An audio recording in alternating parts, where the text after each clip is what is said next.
The sandstorm had finally passed. Dust clung to every inch of Ethan's skin, his throat dry, lips cracked, and his steps heavy. His water had run out 3 hours ago, and the last refill station on his map was destroyed, just a crater, and a black flag nailed into the ground with alien symbols scorched into it. Ethan wasn't a soldier or a diplomat. He was just a cargo tech basic, unarmed, and far from important. But now, all he wanted was clean water. His ship had crash-landed after a plasma flare hit their route. Only he and a few parts of the hull survived. As he walked through the empty desert of Outpost Delta 9, he spotted a structure rising from the sand, half buried, leaning, and humming softly. It was a small trading shack, an automated alien kiosk left behind after the war. The sign above flickered in 3 languages including human. Hydro exchange available. Ethan nearly fell to his knees in relief. He stumbled to the door. It opened with a hiss and released a puff of cool air. Inside, the walls were made of smooth black metal. The ceiling buzzed gently with energy. Lights glowed a soft purple, and the only other sound was a gentle chime playing in the background. Kiosk was empty, no shelves, no goods. Just a single counter. Behind it stood an alien woman. Ethan froze. She looked humanoid, but not fully. Her skin had a faint shimmer, like moonlight on water. Her eyes were large, silver, unblinking. Her hair fell in thick strands down her back, dark blue with strands of gold. She wore what looked like a vendor uniform, tight and outdated, but clean. Ethan blinked. I just need water. The alien woman tilted her head slowly, then smiled gently. Her voice, when she spoke, was soft but clear. Water is available, she said. But first, identification. He reached into his jacket and pulled out a half-scorched ID chip. She scanned it without moving her hand, using some kind of invisible tech. Ethan Gray, she said, her voice dipping slightly. Terran cargo technician. Not military, no crimes, no ties to syndicate, no alliances.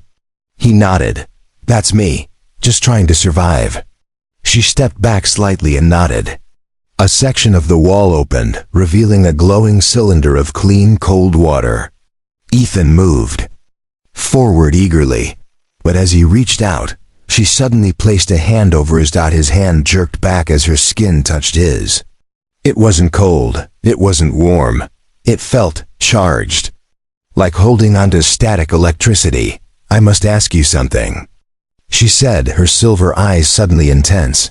Ethan blinked. What? She leaned closer. Would you help me escape? His breath caught.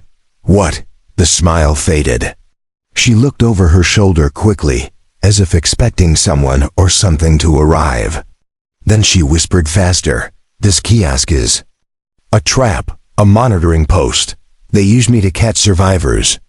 Deserters, humans who come looking for aid. The syndicate thinks no one would suspect a weak little cashier. Ethan backed away slowly, glancing toward the door. Wait, are you saying they're still watching? Yes, she nodded. They always watch. Suddenly, the lights flickered.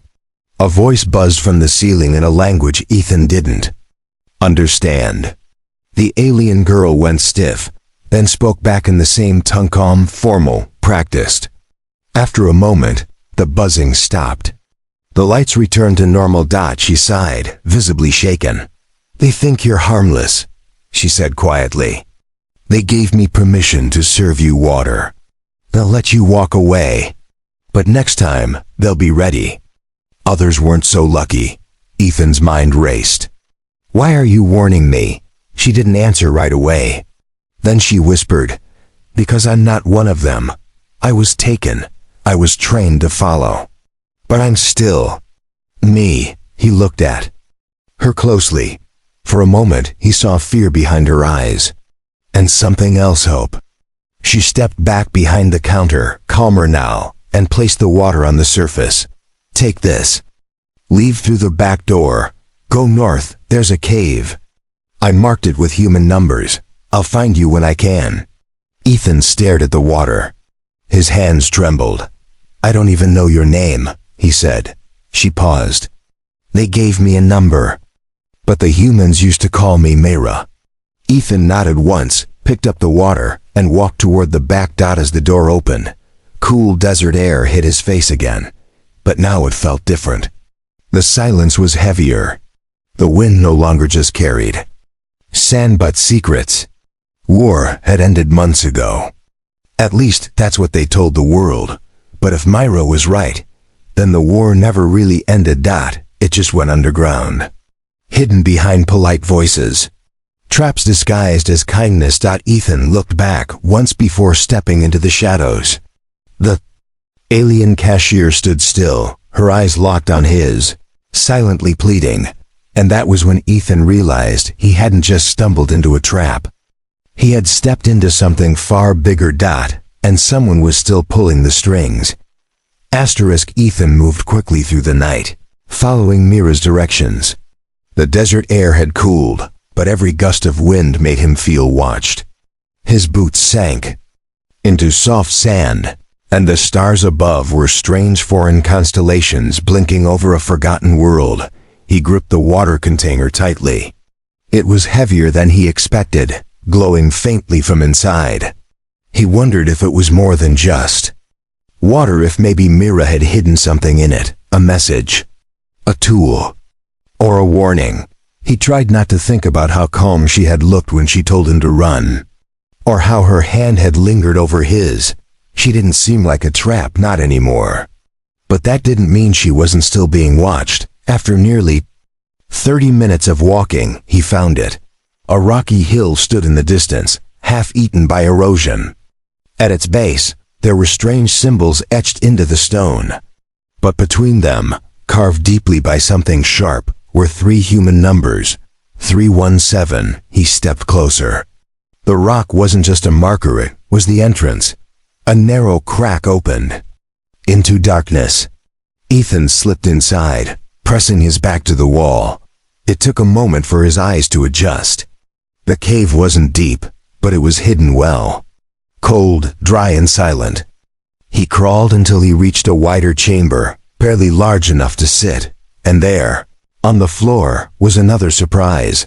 A small light panel embedded in the rock flicked on as he entered.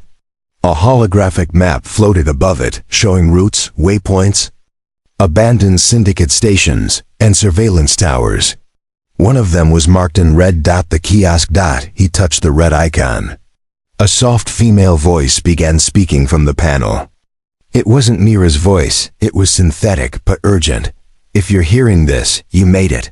The syndicate is still here. They never left. They rewrote the truth, bribed officials, silenced those who questioned. And the ones like us, those who helped humans, were trapped in their machines.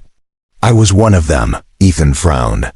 The voice sounded older, more tired, but filled with conviction. "They call this peace, but it's not. It's control. The syndicate lost many soldiers in the war, but they adapted. Now they use our own systems, our trade routes, our kiosks. They want people to think the galaxy is healed." He leaned closer. The hologram zoomed in. "But if you found Mira, then there's still hope. She's different. She was part of Project Emberlight, an experiment in artificial empathy. She learned to feel real feelings that scared them more than any weapon." Ethan's stomach turned. Mira wasn't just a worker stuck in a trap. She was part of something hidden, something powerful. And now, they were watching her every move. Suddenly the panel flashed. A red warning blinked across the cave ceiling. "Movement detected. 400 meters, approaching." Ethan's pulse jumped. He grabbed the water and killed the light panel. Silence returned. He didn't know if it was the syndicate, a patrol drone, or something worse, but someone was looking for him. He crawled back toward the entrance, but stayed hidden behind the inner wall. Then he heard it, metallic feet crunching through the sand outside. Not one pair, 2, maybe 3. They weren't speaking, just scanning. A sharp beam of white light pierced the cave crack for a moment. then moved away. Ethan held his breath. The scanners hummed. The voices remained cold and robotic. Then the sound faded, bit by bit, until there was nothing but the desert wind again. Minutes passed before he dared to breathe deeply. When the tension in his chest finally dropped, he turned back toward the panel. He had to warn Mira. She might already be in danger. But then he paused. He didn't even know how to contact her. And if they were tracking her, any signal could betray her. Still, he couldn't just run. Something had changed in him the moment she looked into his eyes. She had taken a risk to save him. And maybe, just maybe, that meant she was more than a creation. She was someone. He reached into his bag and pulled out a small data pad. Its screen was cracked, half functional, but it still had a direct uplink chip, something old, something not traceable through the syndicate's main grid. He activated it and typed a short, simple message: 317, safe. They are searching. Go dark, wait for me. He uploaded it to the oldest relay tower signal still active on the map, the one closest to the kiosk. Then he turned off the pad and buried it under a rock beside the panel. Outside, the sky had started to change. Faint purple light was rising. Over the dunes. Ethan sat in the cave, thinking. He was no hero. He was just a man who wanted water. But now he wanted answers. And he knew they wouldn't come without danger. And Mira? She was the key to it all. The sun was climbing fast, painting the sand with waves of gold and white. Ethan had waited inside the narrow cave for hours, watching the horizon through a crack in the rock. Nothing moved. No patrols, no drones. But he knew that didn't mean it was safe. He stepped out slowly, his boots crunching lightly on the warm sand. The wind had changed direction. It now carried the faint smell of metal, burnt and sharp, like plasma discharge. Somewhere out there, machines were still hunting. Ethan walked low, following the edge of the hills, staying in shadow. He had no plan yet.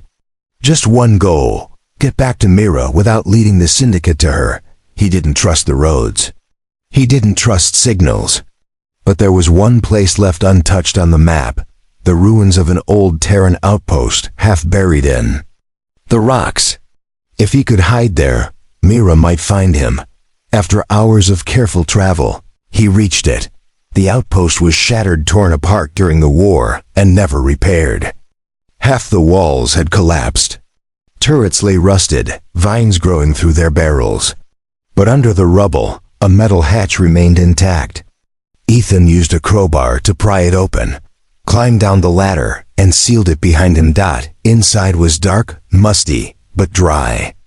Old supplies lined the walls: emergency rations, sleeping mats, even a half-working battery cell. He took a breath. This would do. He had just sat down when he heard the faintest beep. Then a whisper: Ethan? His head jerked up. From the far end of the bunker, an old holopad blinked on. And there she was, Mira's face, slightly flickering but clear. He rushed over. Mira, how are you? How did you find this place? I didn't, she said softly. You found it. I just listened. He stared at her. I sent the message. Did you get it? She nodded. I received it just before they cut my access. After you left, the scanners picked up your movement. They're narrowing the zone. You're still at the kiosk? She looked away. Yes. They don't know I warned you. Not yet, but I won't have much time. I had to use one of their hidden links to reach this bunker's system. It's old. Tech, forgotten. Ethan leaned closer. Then we need to get you out. Now. Myra's eyes flashed panic. Or pain. I want to leave, she whispered. But I'm connected to the kiosk's core systems. They'll know if I go dark too long. They'll trace it. If they think I've escaped, they'll send something worse than drones. Like what? She didn't answer at first. Then, very quietly, she said, they keep something underground. A guardian. Half organic, half machine. It doesn't speak. It doesn't stop. It was built to erase mistakes. Ethan felt the chill down his spine. Mistakes like you? He asked. He gritted his teeth. Then we don't give them the chance. We outsmart them. Mira smiled faintly. You think that's possible? He smirked. I used to fix cargo haulers with nothing but duct tape and old wire. I've done the impossible before. We'll do it again. She blinked slowly, her voice softer. Why are you helping me, Ethan? He hesitated. He could have said a dozen things. Because she saved him. Because it was right. Because she wasn't just a machine. But none of that seemed like enough. So instead, he said, because when you touched my hand, I knew you weren't lying. Her image flickered, just for a second. Maybe it was static. Maybe it was something else. I'll try to send you more information, she said, standing straighter. There's a service drone scheduled to leave the kiosk at dawn. If I can reprogram it, it'll deliver a code chip to unlock my bindings. And then I'll run. He nodded. I'll be waiting. The image vanished. Ethan sat back, mind racing. He didn't have weapons, and he didn't have a team. But he had two things. Time and purpose. He began searching the bunker. He found scrap wiring, old circuits, and fragments of a scanner. He started to build something to track movement, maybe jam signals. As his hands worked, his thoughts kept circling Mayra. She wasn't just another eye. She had thoughts, feelings. She had fear and courage. And something told him that whatever she truly was, the syndicate feared it more than war itself. That night, the wind screamed across the desert, and far away, in the dark metal skeleton of a forgotten outpost, one human prepared to fight for an alien girl, who might be more human than anyone realized.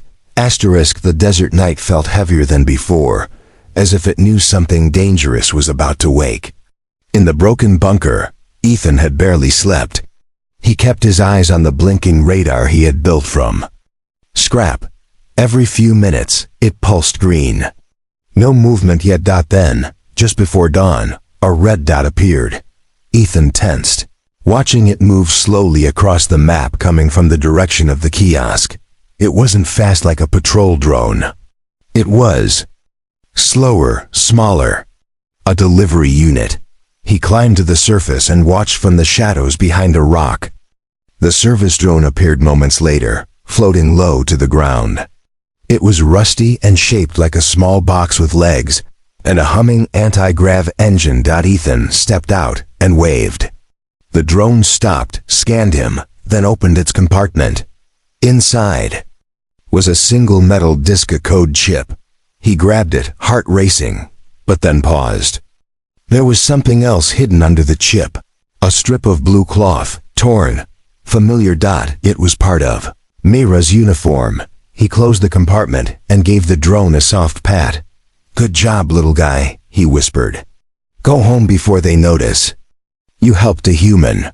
The drone buzzed and slowly turned away, floating back toward the horizon.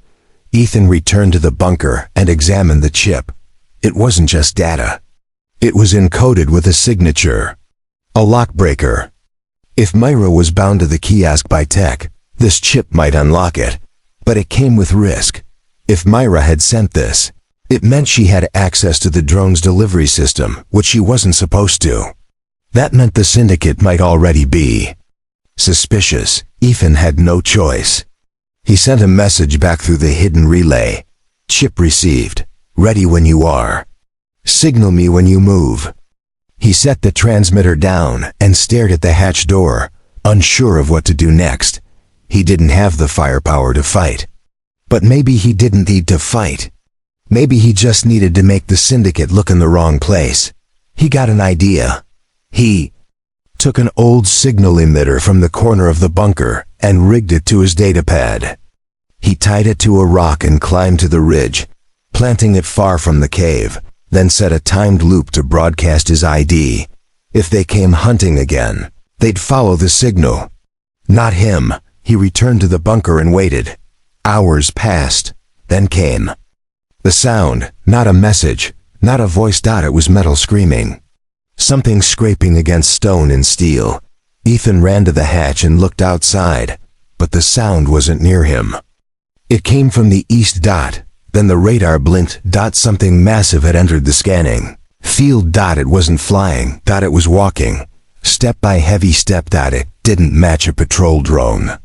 It didn't match anything in the database. He swallowed hard. The Guardian.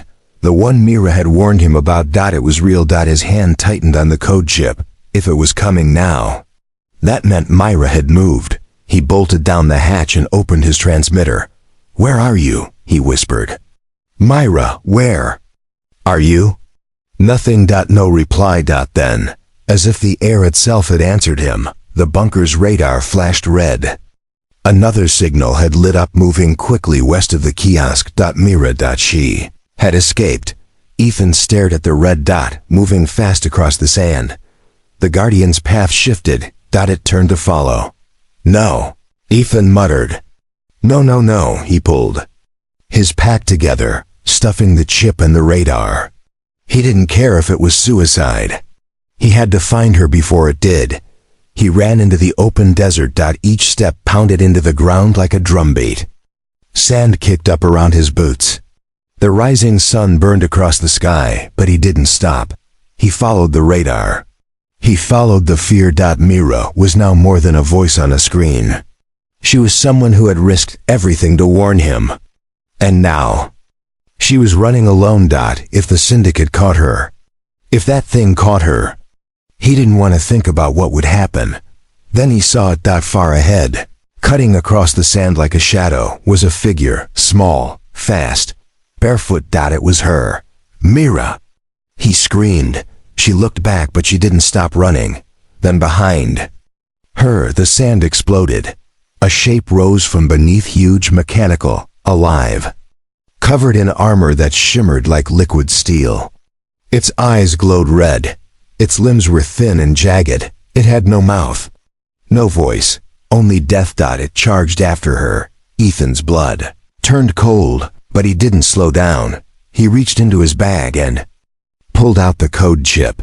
He didn't know if he could get close enough. He didn't know if she'd even hear him, but he had to try. Because whatever Mira was, she had become worth saving. The Guardian crashed through the sand like a falling tower. Every step shook the ground. A storm of dust followed behind it, hiding the sun, turning the desert into a glowing blur. But Ethan didn't stop.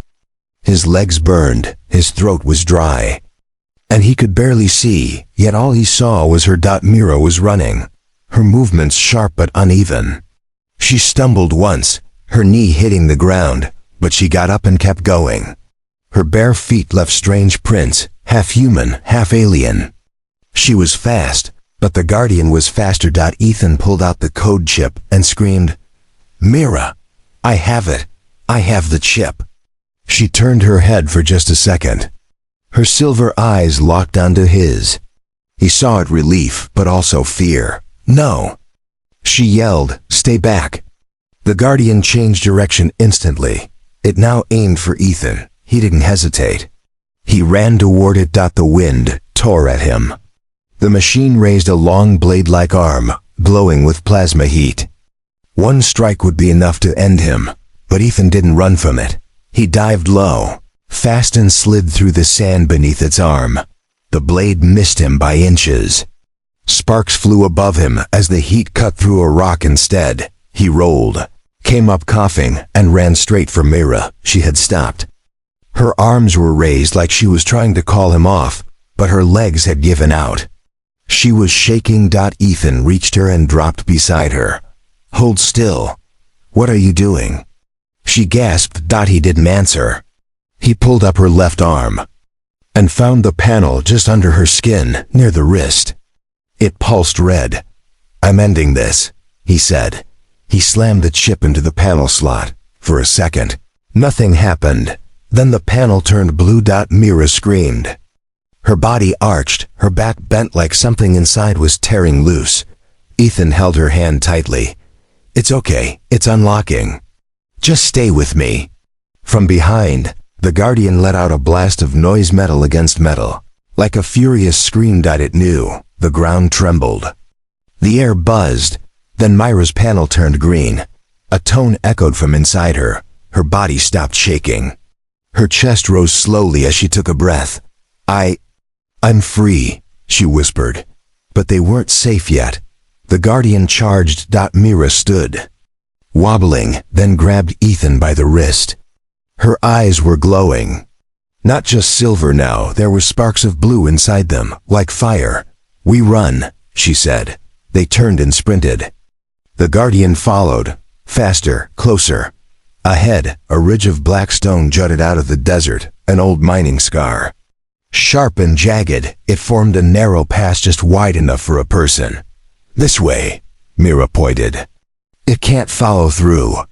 There! They reached the edge of the rocks. Ethan dove into the crevice. Myra followed, just as the Guardian swung again. The blade hit stone, throwing fire and sparks. The creature howled. Inside the pass, Ethan and Myra crawled between rocks and tunnels, panting and coughing, their hands cut, clothes torn. Behind them, the Guardian waited, pacing, unable to enter. We need to keep moving, Myra whispered. Ethan nodded. Where does this lead?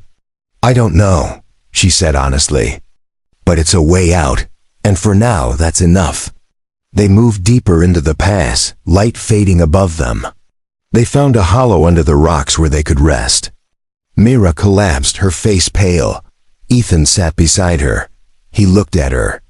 For a long moment, her hair messy, her face streaked with dust, her breathing uneven. I thought you were a machine, he said quietly.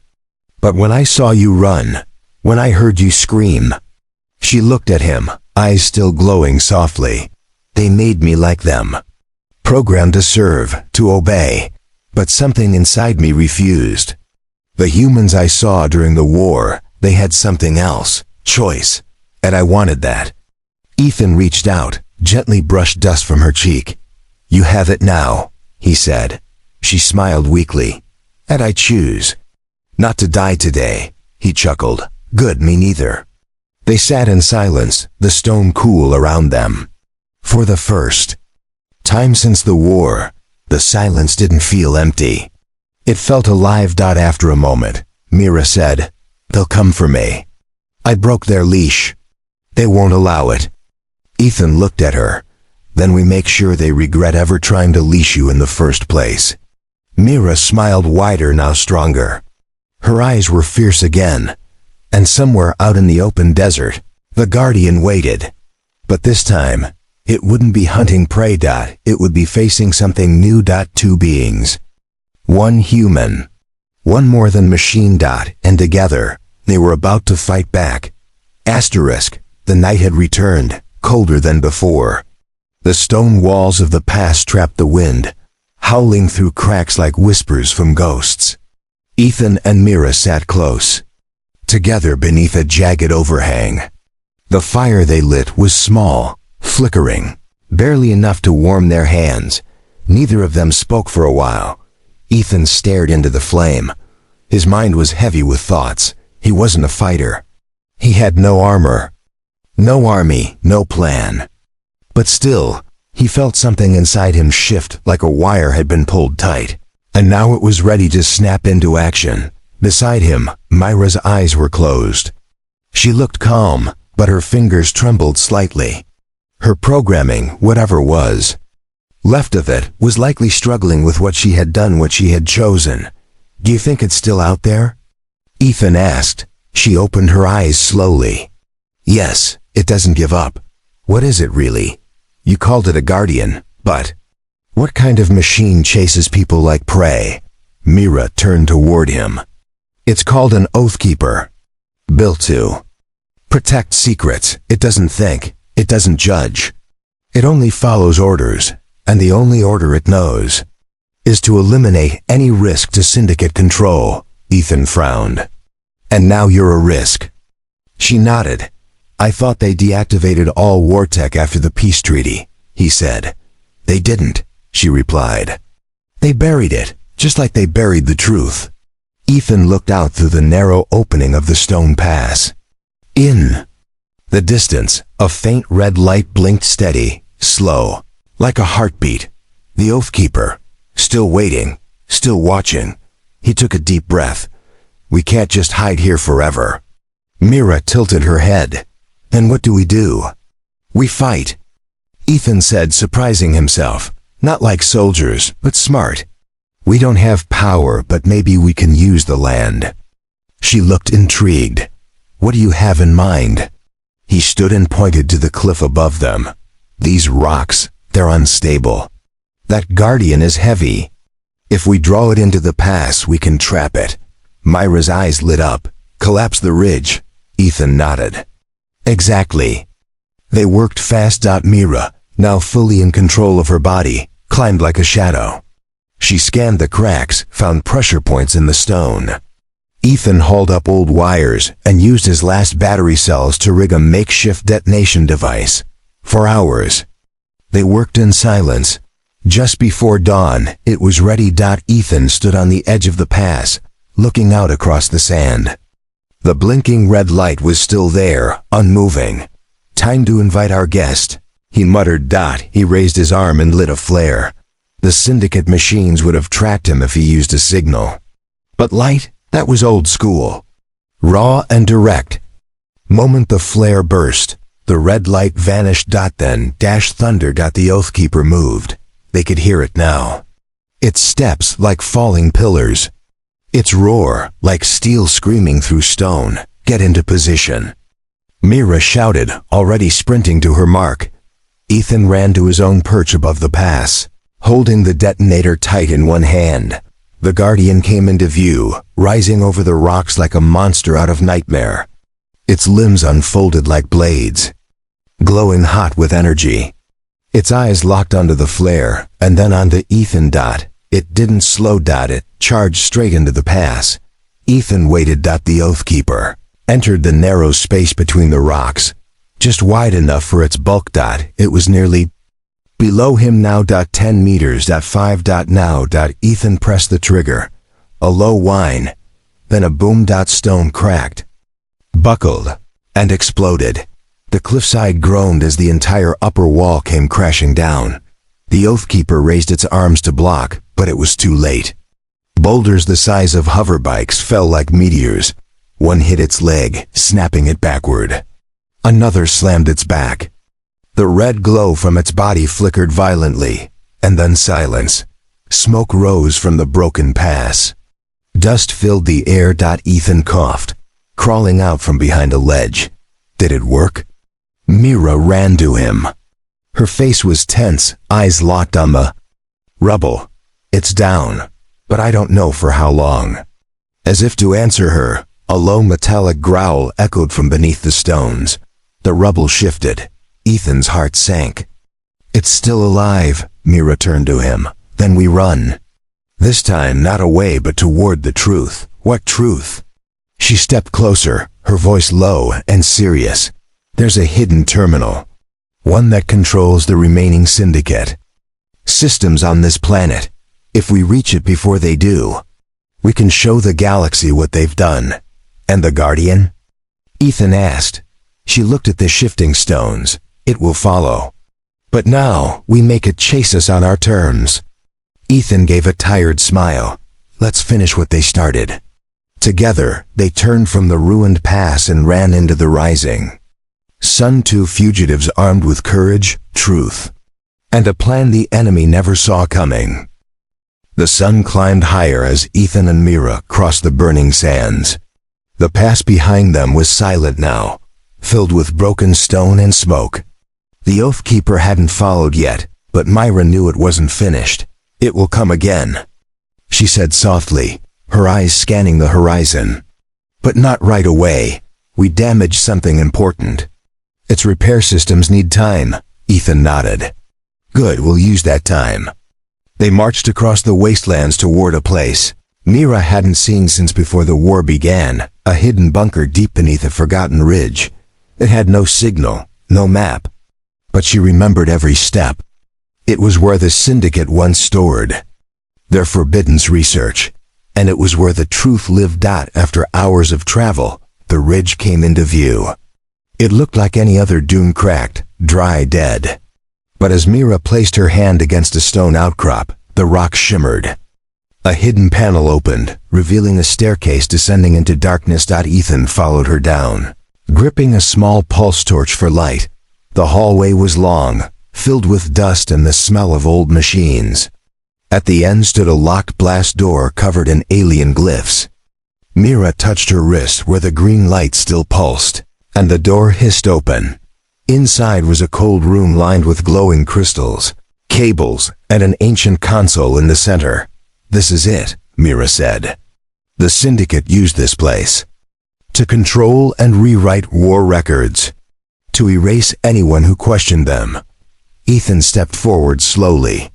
"Can it connect to the galaxy net?" "It can," Mira answered. "But only once. They designed it that way, to dump data and self-destruct if it's traced." Ethan turned to her. "So once you connect, we'll have only a few minutes," she nodded. "And then they'll know where we are."